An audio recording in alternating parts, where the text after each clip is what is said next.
Olá, nos encontramos mais uma vez aqui para estudar a palavra do Senhor e olha, hoje nós temos um assunto muito interessante para a gente conversar.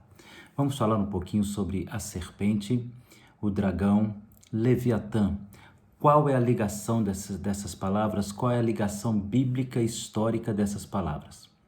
Fique comigo, nós vamos hoje falar algo muito importante para o seu esclarecimento bíblico sobre essas três figuras que aparecem no livro de Apocalipse, no livro de Jó e também no Velho Testamento, de maneira a apresentar o inimigo bem claramente para nós. Fique comigo, me acompanhe.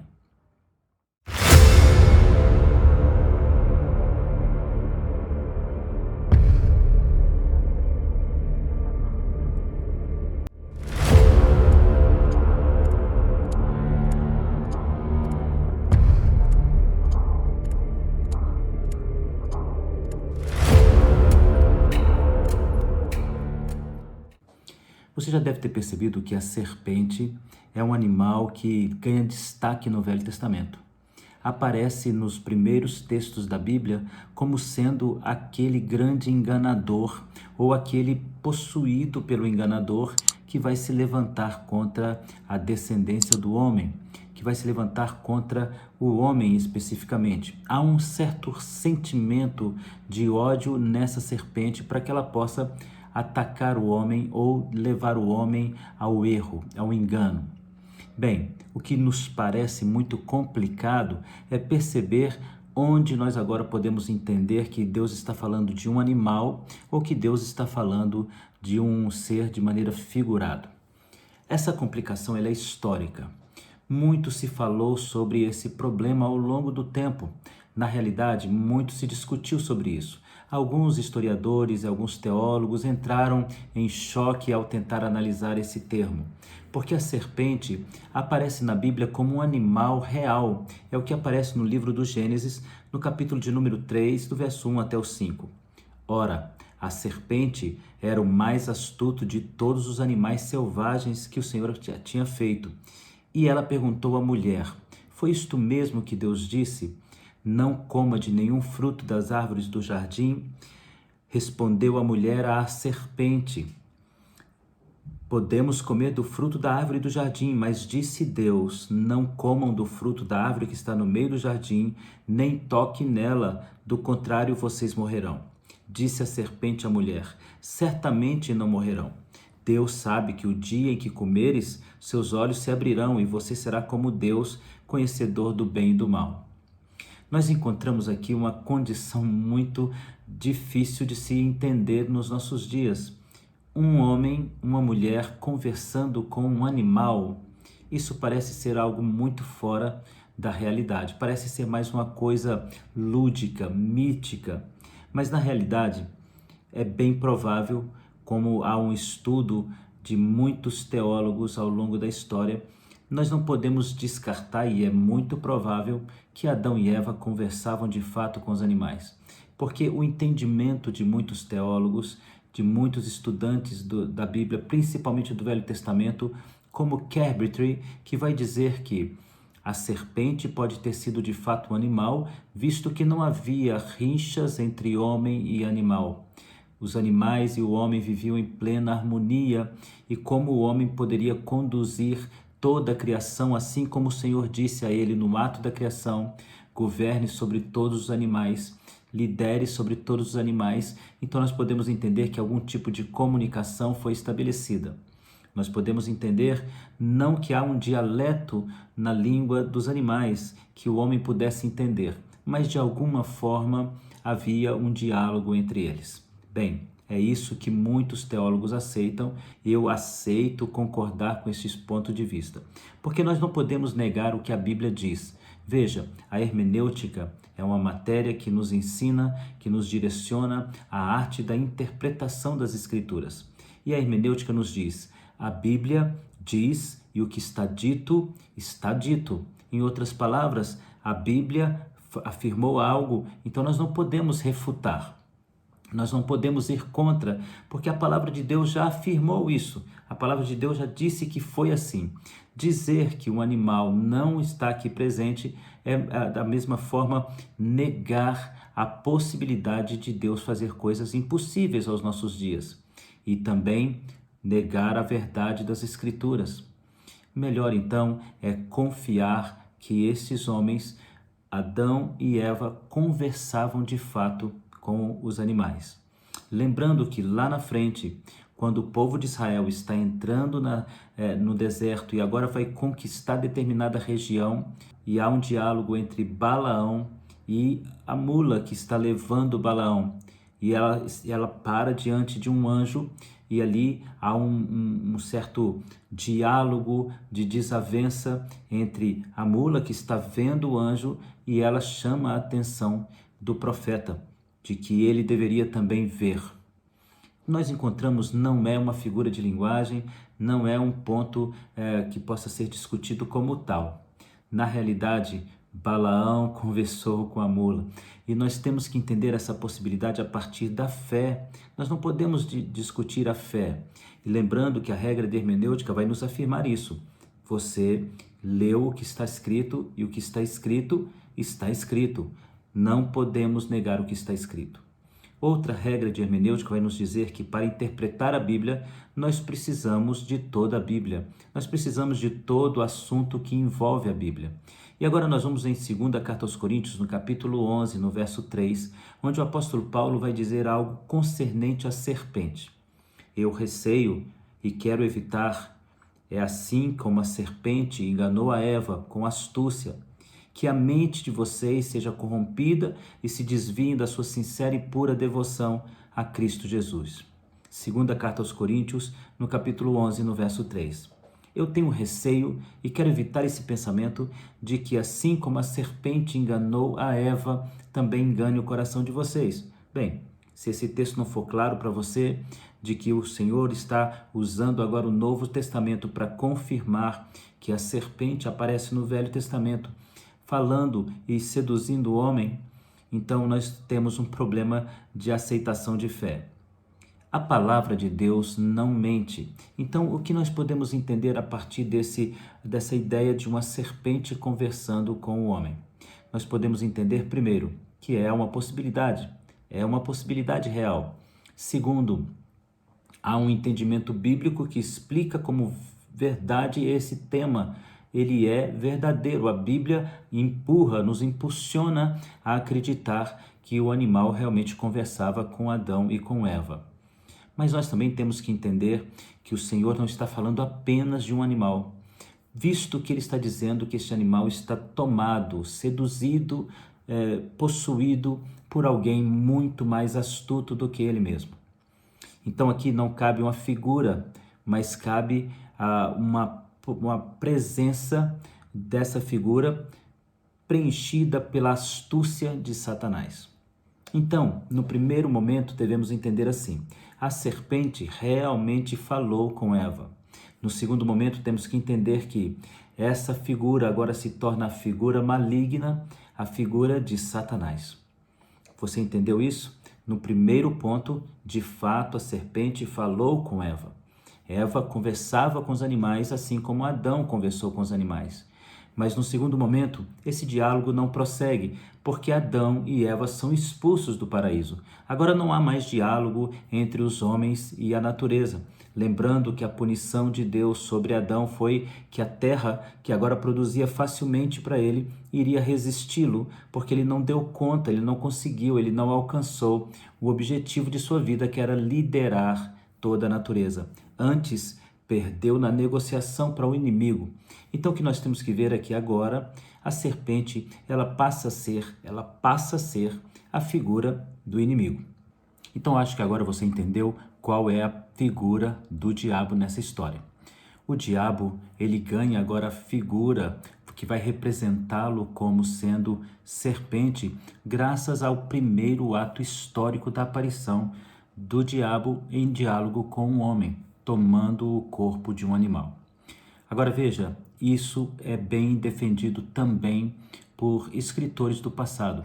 O livro dos Jubileus, do 2º século antes de Cristo, nos afirma o seguinte: quando Adão e Eva foram expulsos do jardim, a boca de todos os animais, gado, pássaro e tudo que andava e se movia foi impelido de falar porque todos costumavam falar uns com os outros e falavam uma só língua. Isso está no capítulo 3, no verso 28 do livro dos Jubileus. Nós vamos encontrar também o filósofo chamado Filo, um judeu chamado Filo, filósofo, que escreveu a seguinte frase: nos velhos tempos, a cobra podia falar com a voz de um homem.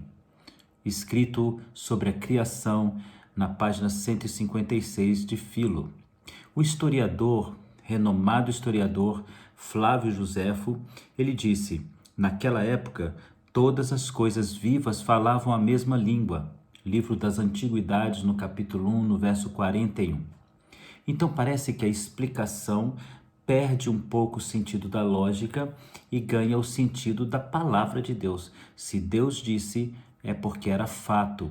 E historiadores e agora pessoas de renome escrevem comprovando a veracidade do fato de que tais animais falavam.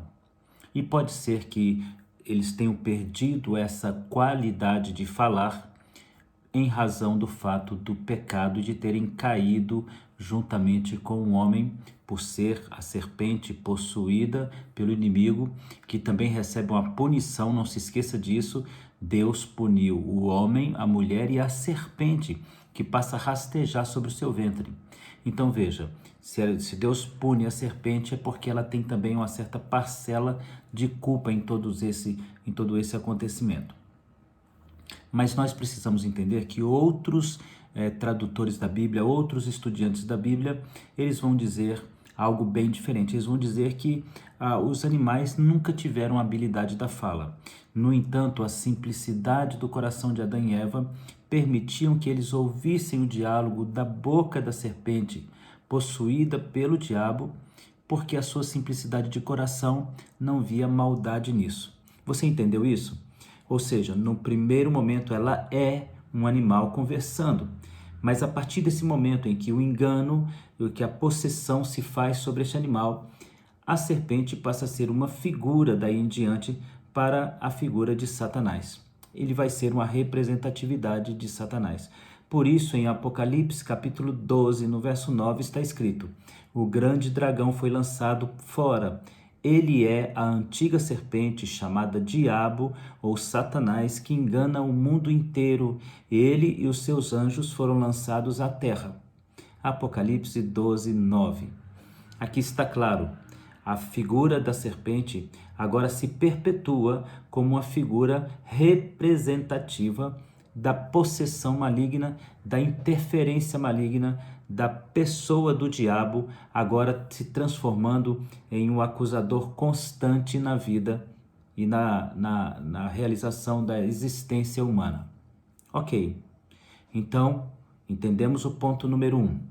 A serpente é um animal que vai ser possuído pelo inimigo, vai se deixar possuir ou de alguma forma vai ser invadido cruelmente e de maneira talvez covarde sobre a serpente. Ela vai viver esse caos de ser um instrumento do inimigo.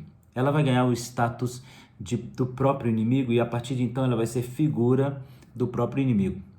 Então agora nós temos que caminhar um outro caminho e eu quero levar vocês a entenderem agora o que a palavra de Deus poderia dizer sobre o que significa a Bíblia, significa a serpente, o que a serpente poderia significar.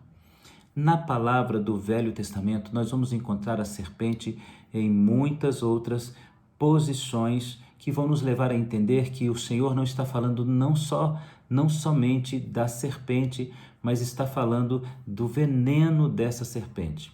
O que isso muda, pastor? Em falar do veneno da serpente, o que isso muda em falar do animal ou da cobra?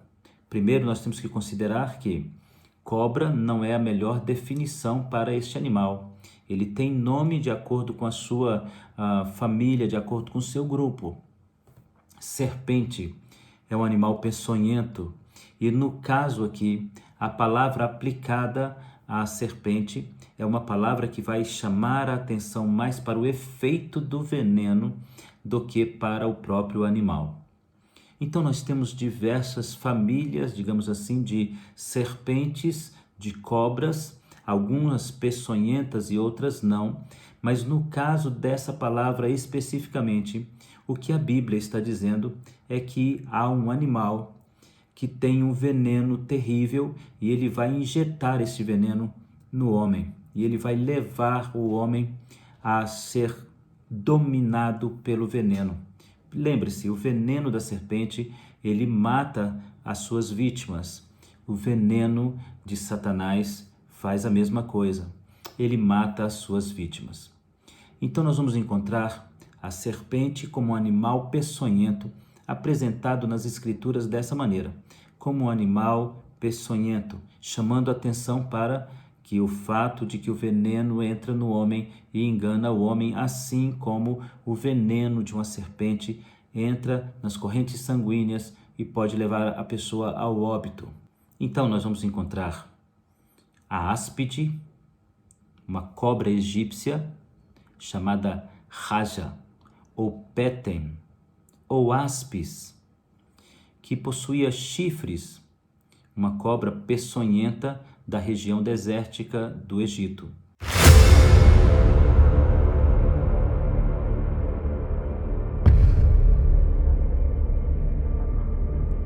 Pessoal, então agora nós vamos parar para pensar nos nomes que essas serpentes têm. Ou seja, serpente é um termo que aponta para os animais, cobras e outros animais peçonhentos ou não. São das famílias ou da família das cobras.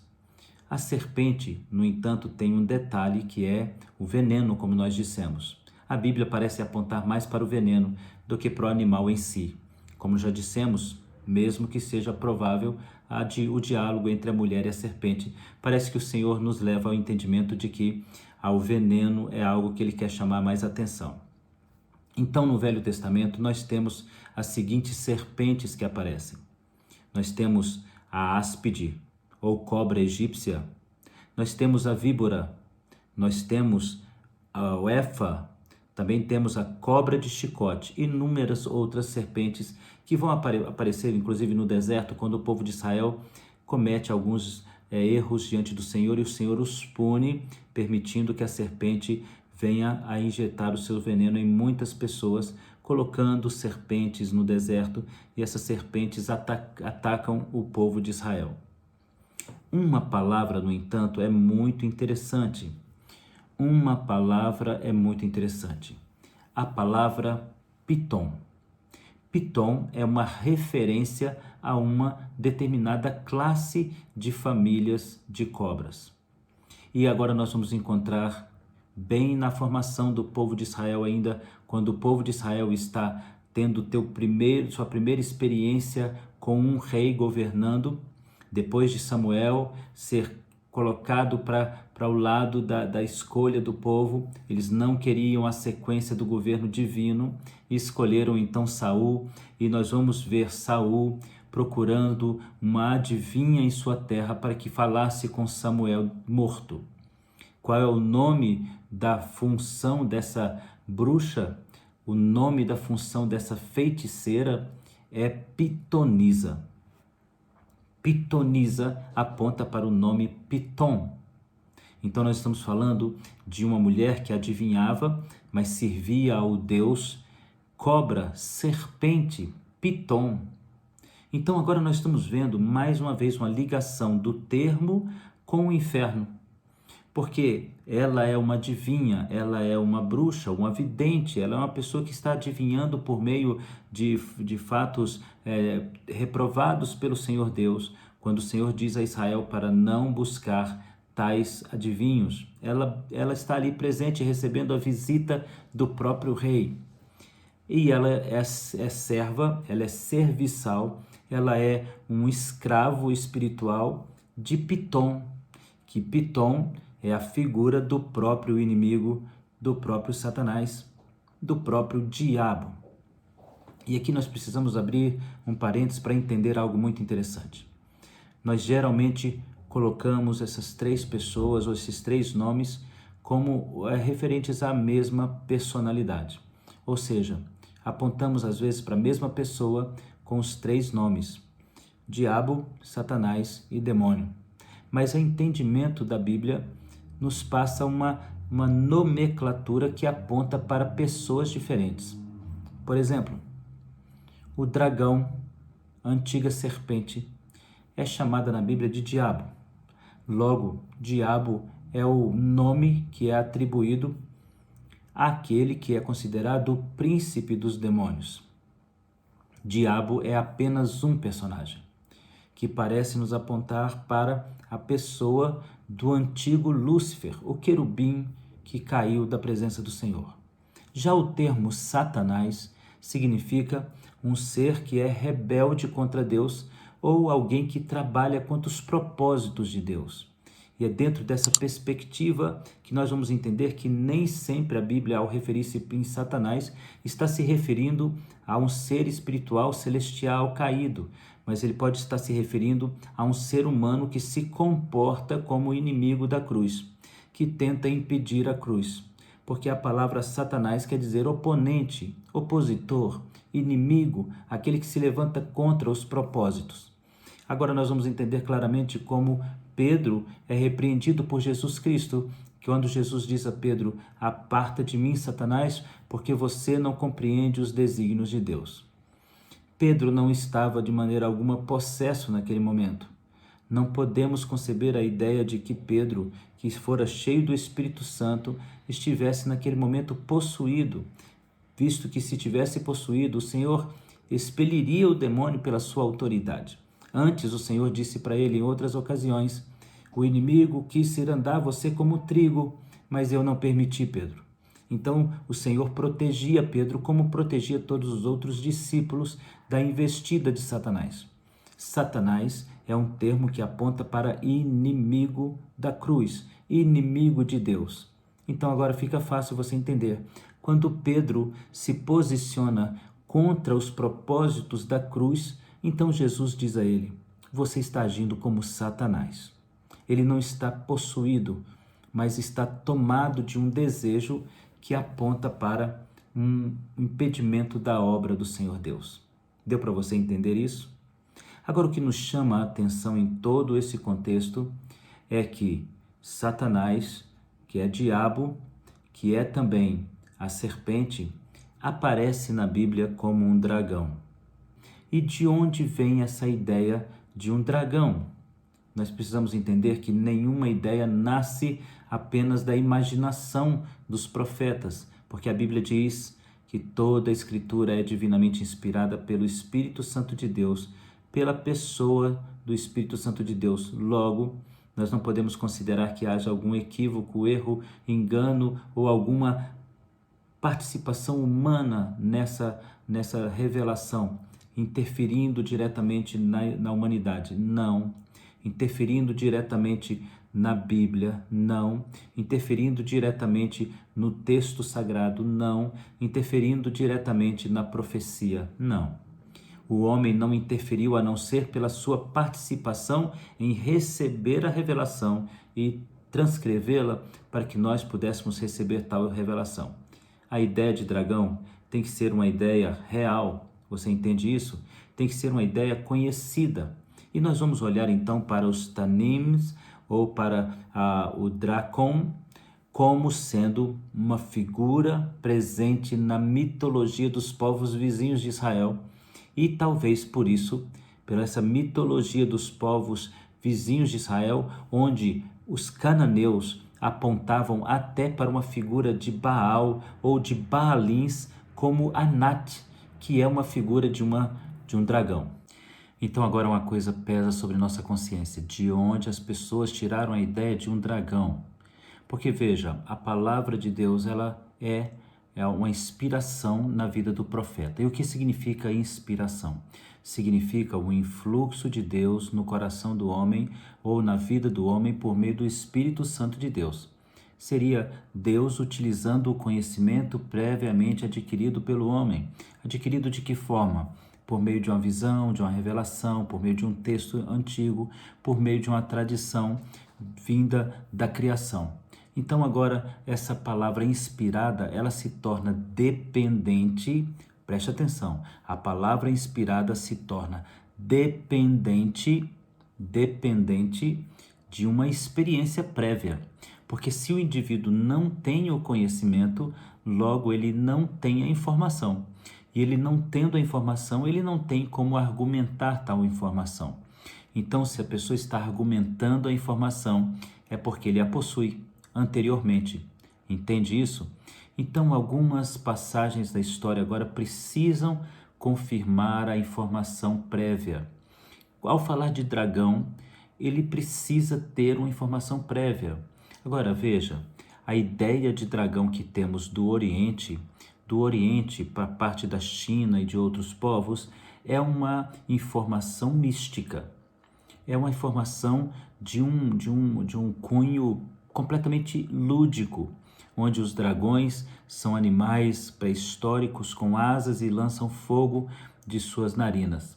Essa figura, ela é lúdica, mas quando nós trabalhamos na vida do povo hebreu, essa figura não é lúdica, mas ela faz referência a animais que realmente existiram e animais que têm o comportamento muito semelhante aos dragões que conhecemos. Contudo, nós nunca podemos entender que eles estão falando da mesma imagem, porque a imagem que nós temos de dragões vindo da China ou de qualquer outra parte oriental, Japão e outros povos mais, são informações que não estão na mente do hebreu. O hebreu não está vendo um dragão daquele formato, daquela maneira como você tem visto. Eles estão vendo um dragão como um grande animal. Em alguns momentos, alguns tradutores da Bíblia vão entender que, por exemplo, eles viam animais como o crocodilo, ou como o hipopótamo, ou como o rinoceronte, o elefante, e eles tinham uma ideia de que aquilo era um monstro terrível e lançavam uma explicação sobre este monstro, e a maneira como explicavam este monstro transformava este monstro em uma figura completamente mítica, mística ou lúdica. Você entende isso? Ou seja, eles viam de fato um animal que nós hoje consideramos um animal perto da extinção. Antigos animais, antigos moradores da terra. Mas eles interpretavam como figura completamente estranha, porque não eram figuras presentes no Oriente Médio Menor, onde está ali Israel, o Iraque, o Irã. Você não vai encontrar elefantes naquela região, é deserto. Você não vai encontrar muitos crocodilos, a não ser ali próximos do Egito, da crescente fértil. Então você vai encontrar crocodilos na crescente fértil, vai encontrar crocodilos no rio Nilo. Contudo, você não vai encontrar isso nas imediações de Israel. Você não vai encontrar isso nas imediações de Israel. Você não vai encontrar isso, por exemplo, no Rio Jordão. Você não vai encontrar hipopótamos no Rio Jordão. Tampouco você vai encontrar rinocerontes ou outro animal que está na África. Então, quando eles se depararam com algo semelhante a esses animais que nós costumamos visitar em zoológico, eles enxergavam esses animais como sendo animais muito estranhos. A espada não poderia transpassar o seu couro.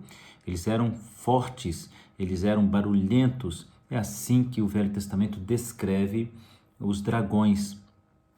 O que nós podemos entender é que os Tanim, eles são na realidade seres que nós hoje consideramos, animais que nós hoje consideramos próximos da extinção.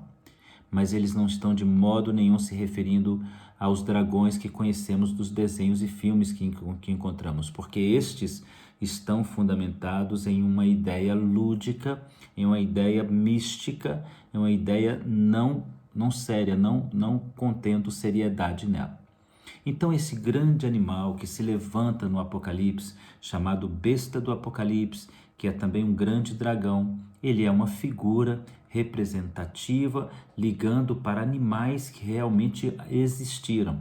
Então nós vamos encontrar no Salmo 74, no verso 13, em Abacuque 3, 8 e 15, nós vamos encontrar em Isaías 51 e 9, nós vamos encontrar em Jó capítulo 7, verso 12, figuras muito semelhantes aos dragões que nós conhecemos. Mas eu volto a frisar, não é essa figura que eles têm em sua mente. Lembre-se que quando você tem um conhecimento de alguma coisa, aquilo que você tem como conhecimento passa a participar da sua oratória, passa também a participar da sua mente. Quando você pensa em alguma coisa, você pensa naquilo que você conhece. Mas veja, o que nós conhecemos hoje não é o mesmo que o mundo antigo conhecia. Concorda comigo? Não era o mesmo que o mundo antigo representaria. O mundo antigo poderia estar dizendo de dragão e mostrar para você um rinoceronte. Você olharia e diria, isso é um rinoceronte, isso não é um dragão, isso é um rinoceronte. Então a pessoa estaria sendo desacreditada na sua oratória porque conhecemos bem os animais que naquele tempo eram completamente desconhecidos. Se Isaías fala de um grande animal que a espada não pode passar pelo seu couro e ele mostrar esse grande dragão como um crocodilo, você vai dizer isso é um crocodilo? Ou você vai dizer isso é um rinoceronte? Ou você vai dizer, bem, eu conheço esse animal, isso é um elefante. Mas no mundo antigo eles não tinham acesso a todas essas informações. Você nos entende? Então nós temos que ficar com a palavra, guardar a palavra, levar a palavra em nosso coração, porque a palavra do Senhor não mente. No meio de toda essa conversa, para a gente descobrir de onde o povo hebreu tirou a ideia de um dragão, nós já descobrimos que dragão pode ter sido um animal que hoje nós conhecemos no zoológico. O povo de Israel traz, no entanto, na literatura antiga do povo hebreu, a figura de Leviatã. O próprio nome Leviatã já parece se apontar para alguma coisa, não é verdade?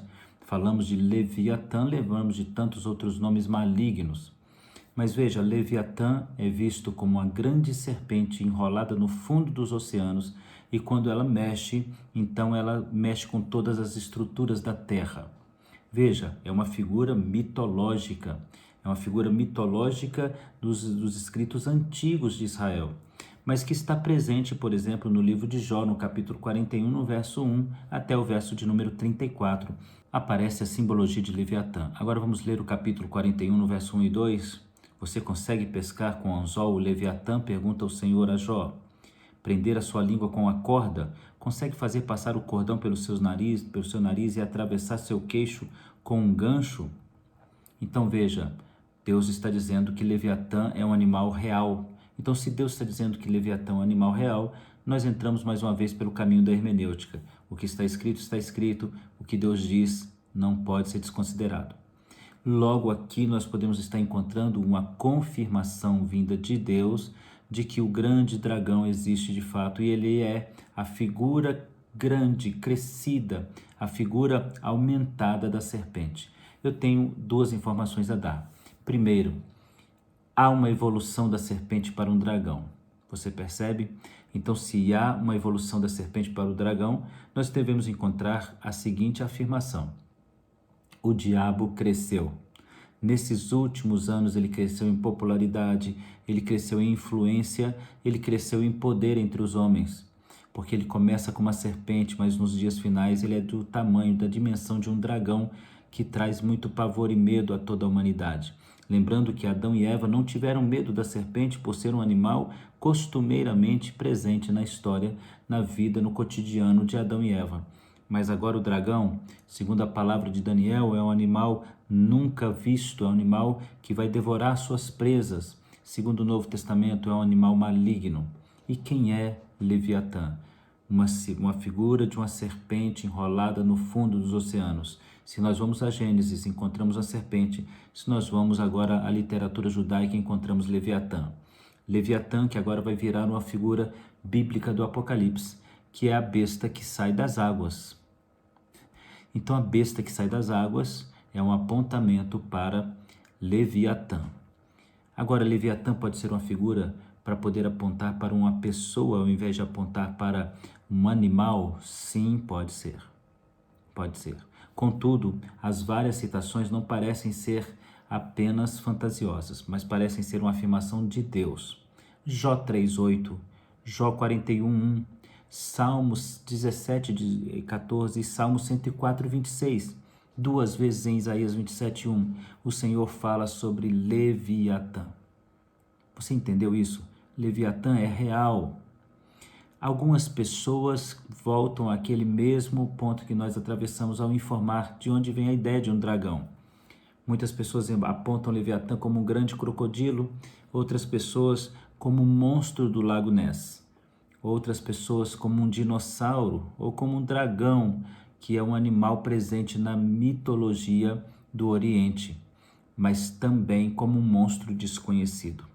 E nós, por sermos teólogos, nós ficamos com a informação comprovada da história, porque não há uma citação muito clara sobre quem é Leviatã no livro de Jó e nem nas palavras que nós acabamos de citar para você.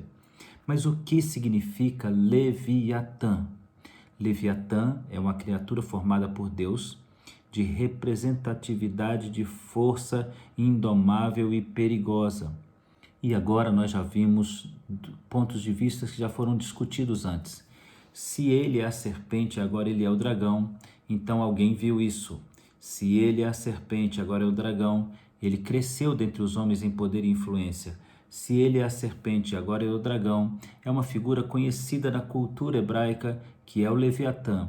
Se ele era pequeno e agora cresceu, o Senhor está apontando um outro animal para ser a figura do anticristo, a figura da besta do governo do anticristo. Bem, para concluir, vamos então fazer a seguinte informação. Para concluir tudo, vamos fazer um resumo em palavras e frases.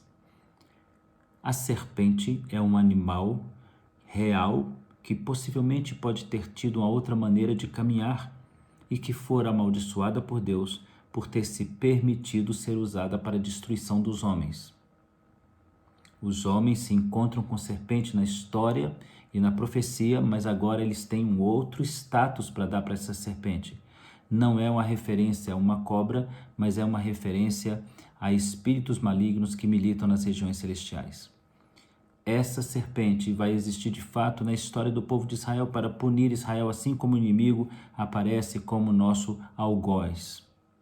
Nós encontramos na figura da serpente uma evolução para dragão, mas mesmo assim eles não terão vitória, porque mesmo com essa evolução, tanto a serpente como o dragão, a besta, o anticristo e os seus asseclas serão lançados no lago de fogo e enxofre que não se apaga para sempre queimarão, para sempre sofrerão o dano da segunda morte. Espero que você tenha entendido alguma coisa sobre quem é a serpente. Serpente é o diabo. Quem é Satanás? Satanás é uma atribuição ao diabo, que quer dizer inimigo de Deus. E quem quer ser como filho de Deus se faz como servo de todos. Fique com essa palavra, guarde essa palavra no seu coração. Espero que você tenha sido esclarecido em algum ponto sobre Leviatã, a serpente e o dragão. Hoje, os três são figuras da mesma pessoa, o diabo, que é Satanás e que é o líder de todos contra a igreja. Deus te abençoe e até o nosso próximo encontro.